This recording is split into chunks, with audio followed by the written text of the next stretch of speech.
La rage, maladie transmissible principalement par les morsures de chiens infectés, encore problème de santé publique.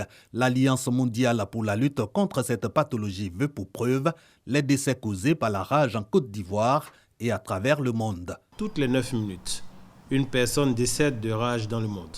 À l'instar des autres pays d'Afrique, malheureusement, cette maladie reste toujours présente dans notre pays et au cours de cette année 2023, déjà 29 personnes en sont mortes. Les enfants restent les plus exposés à la rage, maladie pourtant évitable. Le gouvernement saisit l'occasion de cette journée pour exhorter aux efforts conjoints.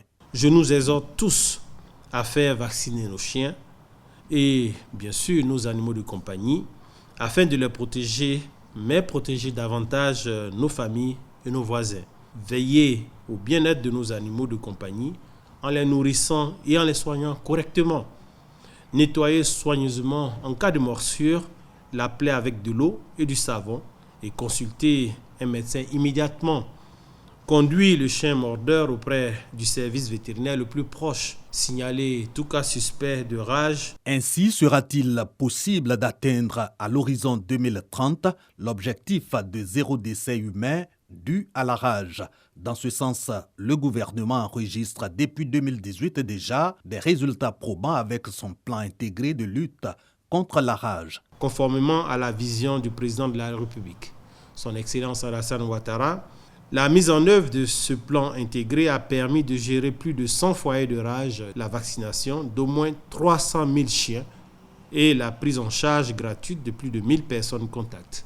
C'est pour moi l'occasion de remercier tous nos partenaires et rappeler que nous avons encore besoin d'eux. Sera renforcé en effet le plan intégré de lutte contre la rage pour la vaccination annuelle de 70% des chiens. L'édition 2023 de la Journée mondiale de la lutte contre la rage a pour thème central la rage, tous pour un, une seule santé pour tous.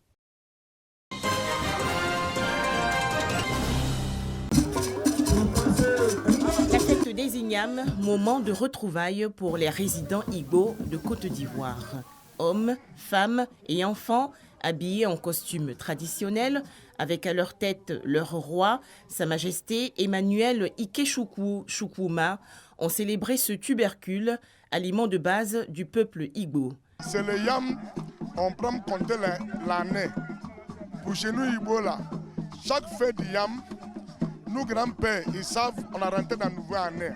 On a rentré dans une nouvelle année. C'est à cause de ça, on prend le fête du yam pour compter l'année. On fait une cérémonie par rapport à ça. Pour demander, bon Dieu, les yams, c'est qu'on vient de clôture, on va manger ça bien. Selon la tradition Igbo, peuple occupant la partie sud-est du Nigeria, lorsque le roi coupe et mange la toute première igname de l'année, il donne ainsi l'autorisation à ses sujets de récolter les tubercules et de les consommer. La fête des ignames, célébrée par les résidents Igbo de Côte d'Ivoire, a été aussi l'occasion de commémorer le premier anniversaire de l'intronisation de leur roi. Sa Majesté Emmanuel Ikechukwu Chukwuma place son règne sous le signe de la paix et de l'union.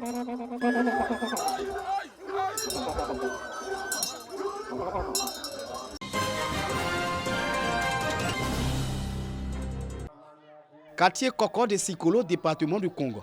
Les fidèles musulmans de la localité et plusieurs autres venus du reste du pays sont rassemblés au domicile du guide Mahamadou Ouattara. Ces musulmans célèbrent le Al-Maoulid Al-Nabawi ou encore le Maouloud, fête qui commémore la naissance du prophète de l'islam, Mahomet.